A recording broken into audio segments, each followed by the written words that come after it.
लोकांना असं वाटतं की मी सगळं मॅनेज कसं करते आणि रील आणि जे व्लॉग वगैरे बनवते ना, हे रिकामं काम आहे असं. कोणी असं सहजच रिकामं काम करत नाही.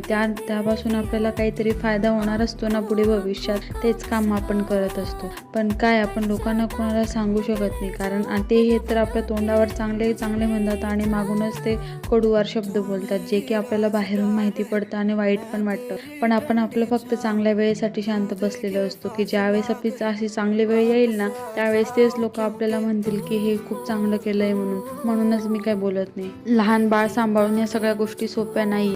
आपले संसार सांभाळायचा, बाळाला सांभाळायचा आणि आपल्या ह्याही गोष्टी करायच्या. त्याच्यामध्ये बाळ मला खूप त्रास देतं, तरीही मी ह्या सर्व गोष्टी करते. का? कारण की त्याच्या मागे काहीतरी एक फायदा आहे आणि काहीतरी स्वतःचंच अस्तित्व दाखवण्याचा एक मार्ग आहे तो. त्यामुळेच ना, आणि मला हेच दाखवून द्यायचंय, घरी राहून पण आपण स्वतःचं अस्तित्व निर्माण करू शकतो, म्हणून हे सगळं करते. चला बाय.